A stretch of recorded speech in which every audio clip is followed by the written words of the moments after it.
The key didn't fit. The brass felt alien in my hand, cold and wrong, and the lock refused to turn. I tried it again, jiggling it with the familiar motion that had opened this door thousands of times. But there was only the dead, metallic clink of failure.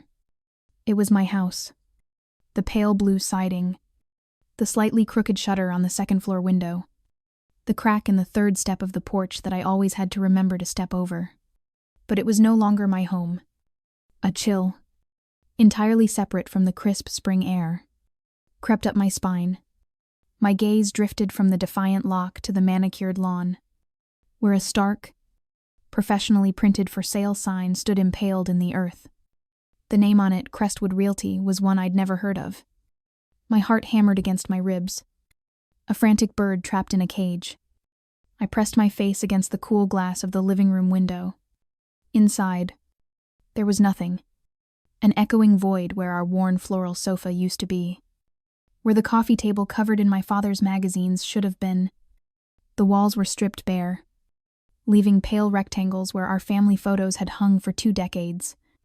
The emptiness was absolute. A hollowed-out version of my life. I stumbled back from the window, my breath catching in my throat. 4 hours. I had just driven 4 hours from my university campus, dreaming of my mother's cooking and a week of blissful, homework-free quiet in my childhood bedroom. Now, that bedroom, my entire history, had been erased. My eyes fell on the porch. Huddled against the wall like orphan children were 3 enormous black garbage bags. They were bloated and heavy, and a sense of dread washed over me as I approached one. With trembling fingers, I tore at the plastic knot. The contents spilled onto the weathered wood of the porch. My clothes, the winter sweaters I'd left behind. My books, dog-eared paperbacks and heavy legal textbooks. And underneath it all, a small, fractured picture frame. The photo inside was of us. My family. On a beach trip 3 summers ago. My father's arm was around my mother. My younger brother Liam was making a ridiculous face. And I was smiling. A genuine, untroubled smile from a person who believed in things like forever and family. Seeing it now, shattered and discarded, felt like a physical blow. They hadn't just moved, they had thrown me away. My phone felt slick in my sweaty palm as I dialed my uncle's number. He was my father's brother, the one we called for emergencies. This felt like an emergency. "Alara, what's up?" His cheerful voice boomed through the speaker. "Uncle Mark," I began. My own voice, a reedy whisper. "The house, it's empty. There's a for sale sign in the yard. What's going on?" Silence stretched on the other end of the line, thick and uncomfortable. "Oh," he finally said, his tone hesitant. "Your father said you should have called first. They moved last week." The words didn't compute. They were just sounds. Nonsensical and cruel. Moved where? They didn't tell me anything. The lump in my throat was so large I could barely speak. He didn't give me the new address. Uncle Mark said, his voice laced with an apology that wasn't his to give. He just said, "You were an adult now. That you had your own life at university?" I hung up, the disconnect tone buzzing in my ear like a furious insect. An adult. Was that what this was? A graduation into abandonment, I called my father. Each ring was a slow-motion torture, echoing in the silent street. A neighbor I vaguely recognized was watching me from his porch, his expression a mixture of pity and curiosity. Finally, my father answered. "Hello." His voice was flat, devoid of any warmth or recognition. "Dad, it's Alara. The house is for sale. My things are in garbage bags on the porch. What is happening?" I could hear the faint sound of a television in the background. A pause. Then, the words that would haunt my nights for the next year. "We moved. You're an adult now. Alara. Handle it." The line went dead. I stared at the phone, the screen dark, my reflection a pale, Stunned ghost. I called back. Straight to voicemail. I tried my mother's phone. Voicemail. Liam's. Not even a ring.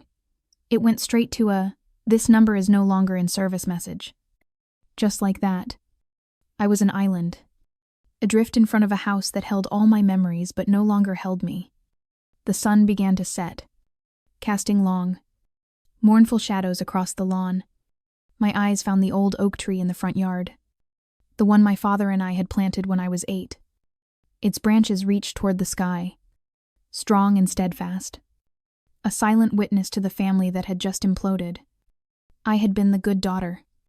I sent a portion of my scholarship money home every single month to help with bills.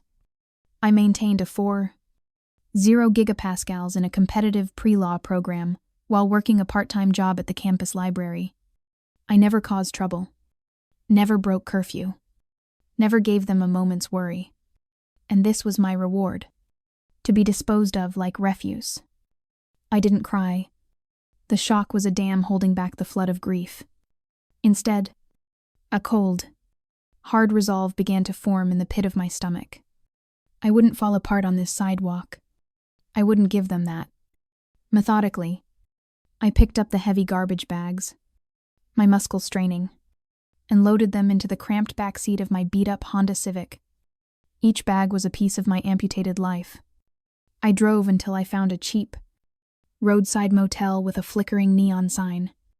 In the sterile, anonymous room, I laid my salvaged possessions out on the scratchy, patterned bedspread. Textbooks, clothes, and the broken picture frame. I picked up the photo. The smiling faces mocking me. Everyone in that picture was a liar. That night, alone in that soulless room, I made a vow. They wanted to erase me. Fine. I would return the favor. I would build a life so strong, so successful, so completely my own that they could never touch it, never claim it, never even cast a shadow upon it. The belief I'd been raised on familia es todo. Family is. Everything had been our household religion. My parents, immigrants who had sacrificed everything, had drilled it into me. We came here with nothing, so you could have everything. My father would say, education was my sacred duty, the return on their immense investment. I had honored that pact. I had studied while my friends partied. I had interned at the county courthouse while they worked summer jobs at the mall. My scholarship to a prestigious university was supposed to be the first great victory for the Vance family. My brother, Liam, was the opposite. He struggled in school, got into fights, and had a knack for finding trouble. Yet they had always protected him, forgiven him, bailed him out. He's just finding his way, my mother would say. And now I saw the brutal truth. The responsible daughter was disposable. The troubled son was indispensable. The injustice of it all burned hotter than any tears. That night in the motel, I found a crumpled, discarded folder at the bottom of one of the bags. It was full of old documents they must have intended to shred. Most of it was junk mail and old bills. But tucked inside, I found something that made the blood freeze in my veins. It was a carbon copy of a contract, a down payment for a new house in a town 3 states away. My mother's signature was on the bottom, and the date, printed neatly in the top right corner, was from 2 weeks ago. This wasn't a panicked decision. It wasn't a sudden crisis. It was a calculated, premeditated act of abandonment. They had been planning this while I was studying for my midterms. While I was wiring them money I couldn't really spare. They had looked me in the eye on our last video call and lied.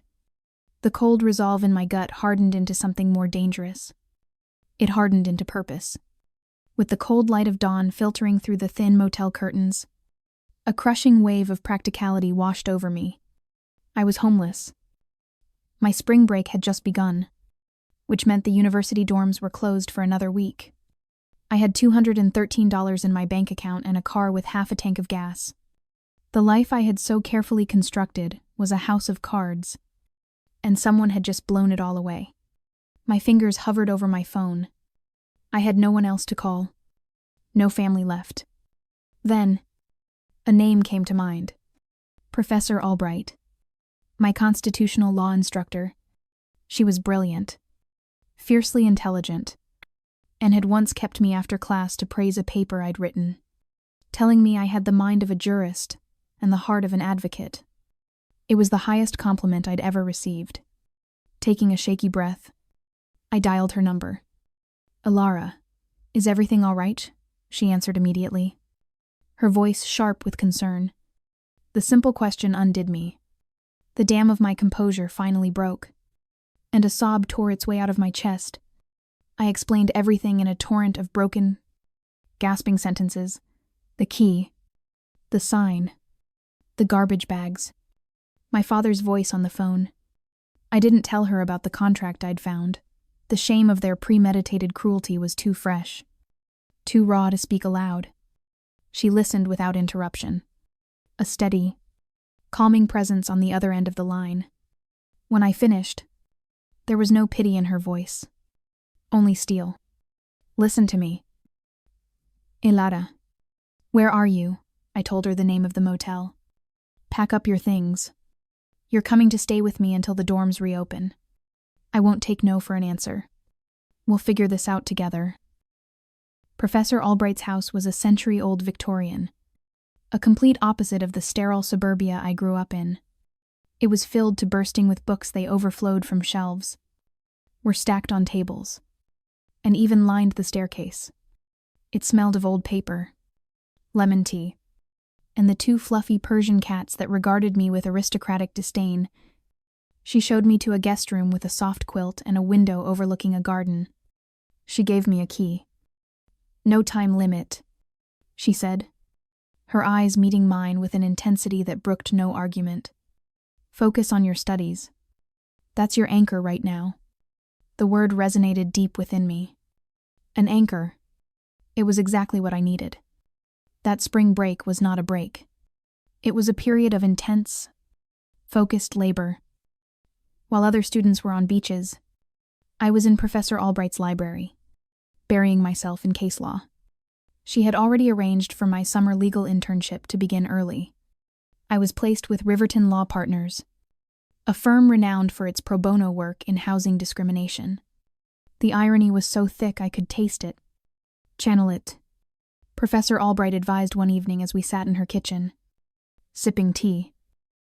"The best advocates are forged in fire. Your fire just happens to be very, very hot right now." She was right. This pain, this rage, it had to go somewhere. I decided to turn it into fuel. My supervisor at Riverton was Eleanor Reed, a woman whose calm demeanor masked a razor-sharp legal mind. Initially, my tasks were what you'd expect for an intern making coffee: organizing files, and conducting basic legal research. But that changed after the first week. Eleanor asked me to sit in on an intake interview with a young single mother, Maria, whose landlord was trying to evict her and her 2 children on a flimsy pretext to rent the apartment to wealthier tenants. As Maria spoke, her voice trembling with fear and